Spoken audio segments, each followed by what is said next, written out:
Deadly encounter on Kagari Island. Canadian woman found surrounded by dingoes on Australia's Kagari Island. Police launch investigation. Australian authorities have opened an investigation after a 19-year-old Canadian woman was found dead, surrounded by a pack of dingoes on Kagari, formerly known as Fraser Island, one of the country's most popular tourist destinations. Now it's time to go in detail and uncover the full story in today's AI podcast. Kagari. It's a name that, for most people, probably brings up some very specific images. Oh, absolutely.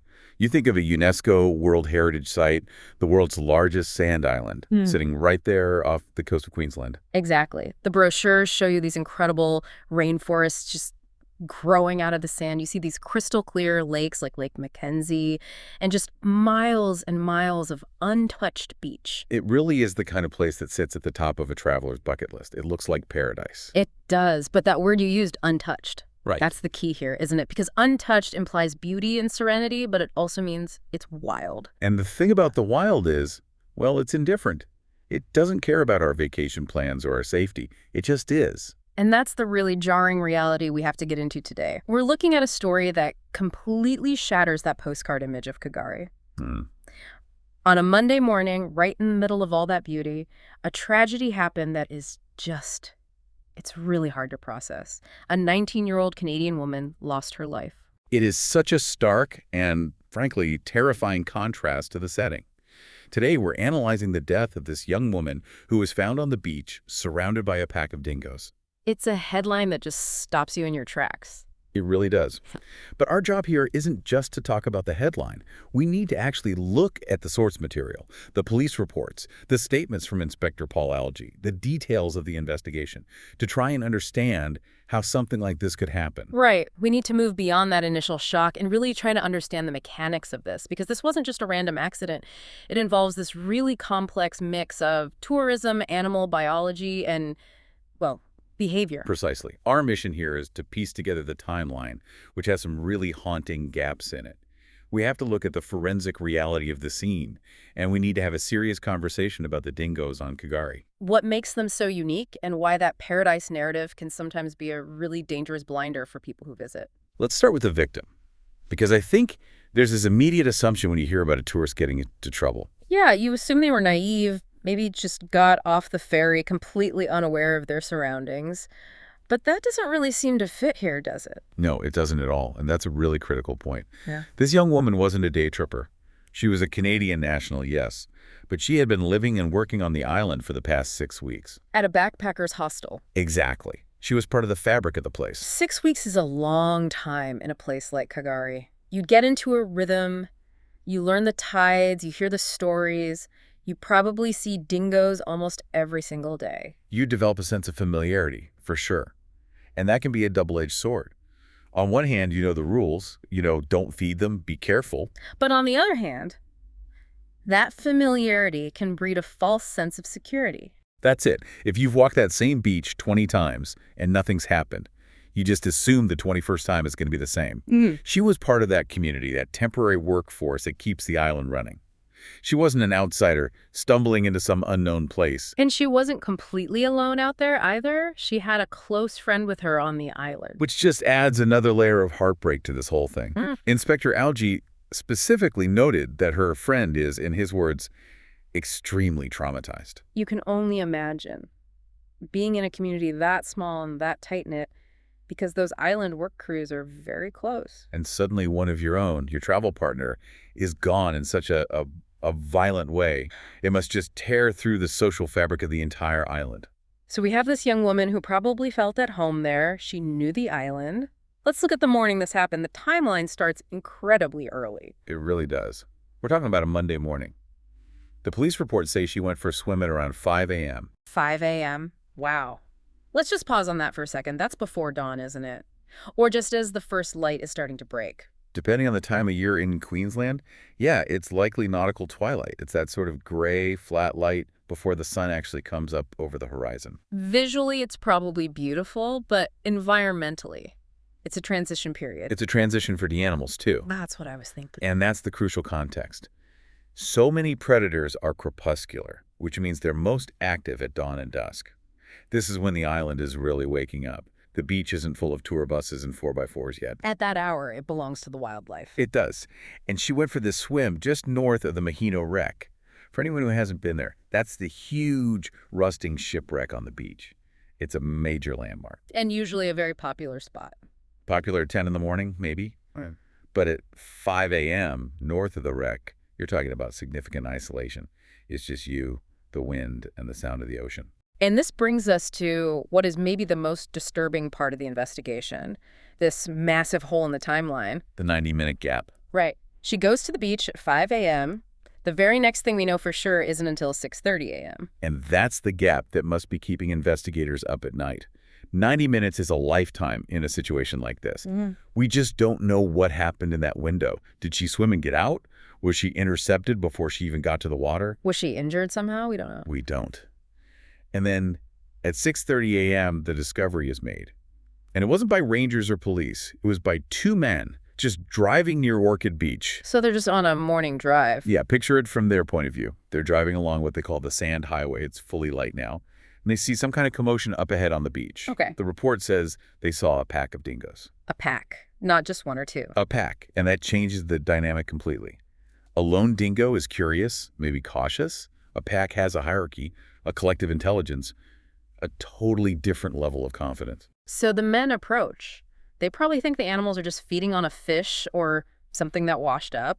And that's when the reality hits them. They found the young woman's body, unresponsive. Inspector Algie described it as a very dramatic and horrific scene, and you can't even fathom it. Those men went from a scenic drive to witnessing an absolute nightmare in a split second. The police did release some specific details about the condition of her body. And I want to be careful here, but I think we need to address what they found because it speaks to the nature of this event. They did.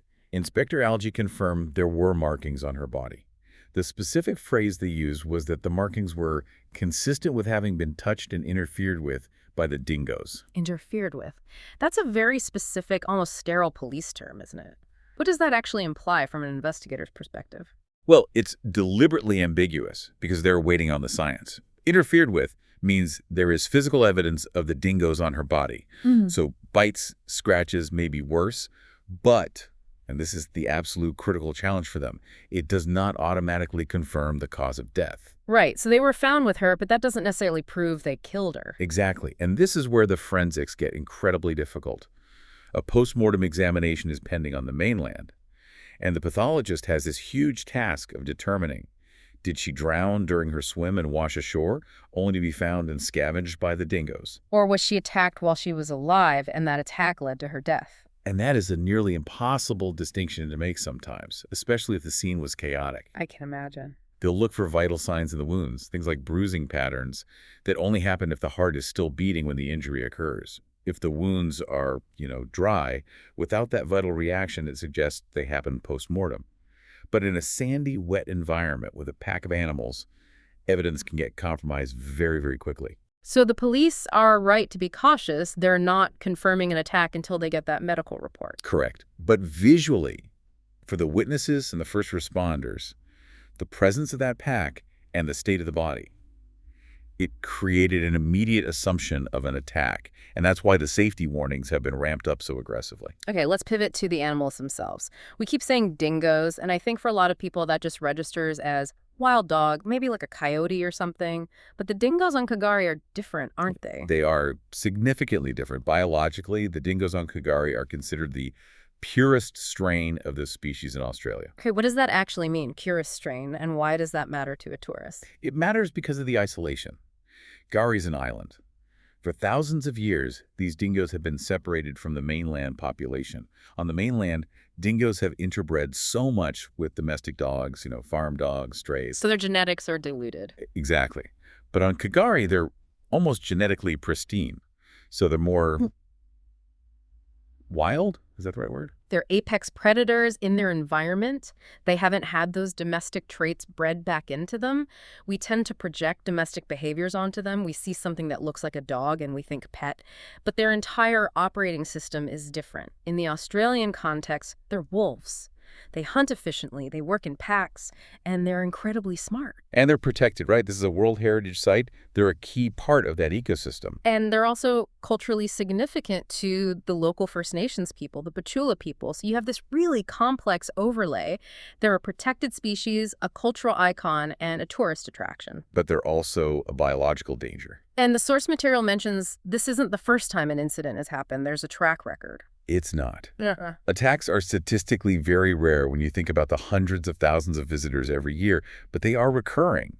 We've seen incidents with children, with joggers, with lone tourists, and there's this theory in conservation biology that applies here. It's called the habituation trap. The habituation track. Okay, break that down for us. It's what happens when a wild animal loses its fear of humans but keeps its predatory instinct.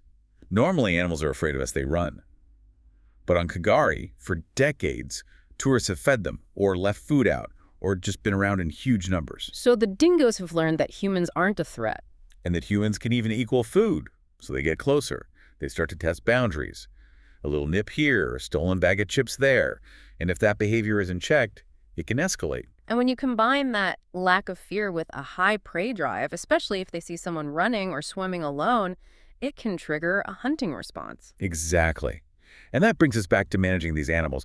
I mean, how do you police a wild pack of predators? It seems like an impossible job. It must be an endless game of whack-a-mole for the rangers. It is. The authorities, the park rangers, they monitor the population very aggressively. The source notes that aggressive dingoes are tagged. They literally have ear tags, so rangers can identify problem individuals. So they're basically building a rap sheet for specific dogs. In a way, yeah. They track their behavior. If a dingo shows repeated aggression, they might close a campground or increase patrols. In really extreme cases, they have to destroy the animal. But you can't act until the behavior happens. You can't arrest a dingo for thinking about being aggressive. No, you can't.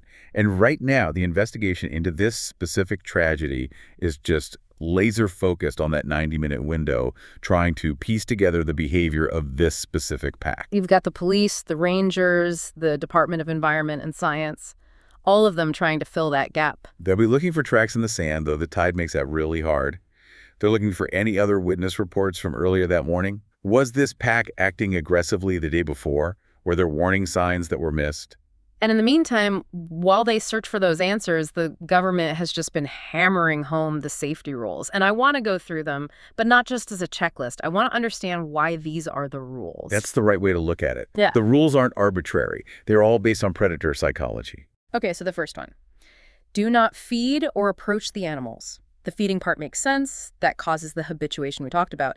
But do not approach seems obvious, yet people do it all the time. They do because of the Disney effect. Yeah. People want that selfie for Instagram. But approaching a wild animal is a challenge signal. You're invading its space. If you corner a dingo, even by accident, fight or flight kicks in. The second rule. Walk in groups. This is just pure biology. Predators look for the straggler. They look for the isolated individual. It's a risk assessment calculation that the dingo is making in its head. A group of 3 or 4 humans is a formidable threat. But one human, especially a smaller person, is a potential target, and tragically, the victim was alone. Yes, she was. And the third rule, which I find the most visceral, carry a stick. Carry a stick. It sounds so primitive, doesn't it? Like we're back in the Stone Age or something. It really does. It's sort of an admission that your smartphone can't save you out here. But the stick isn't really just a weapon. It's a visual extender. It makes you look bigger, more imposing. It extends your reach. If a dingo starts circling you, a stick lets you create a barrier without putting your hands or arms at risk. It changes the power dynamic. It signals that you are not passive prey. Precisely. But you have to have it in your hand, not in your backpack. It has to be ready. So where does all this leave the community on Kagari right now? I think they're in shock. Inspector Algie mentioned the impact on the residents and the many, many thousands of people that visit. When something like this happens, the veil just lifts.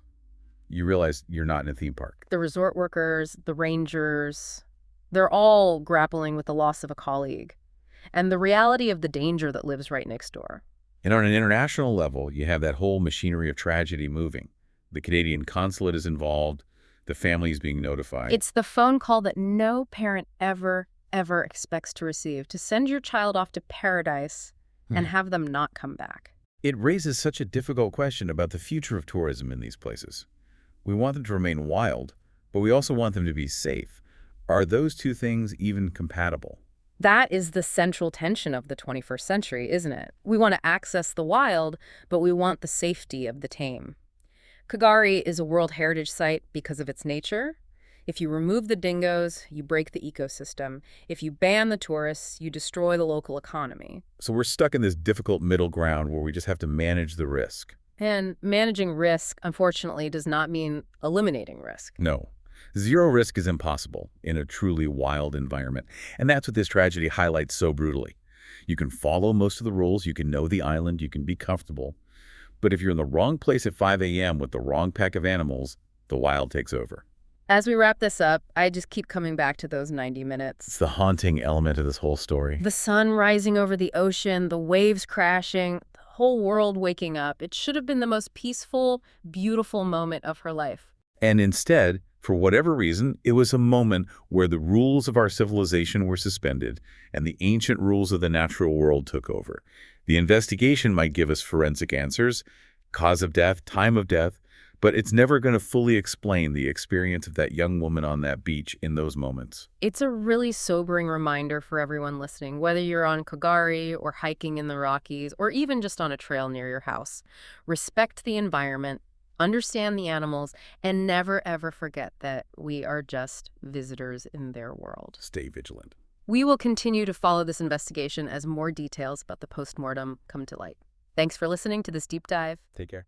Okay, one question for you. Did the dingoes attack her or were they present after her death? Don't forget to comment it. Thanks.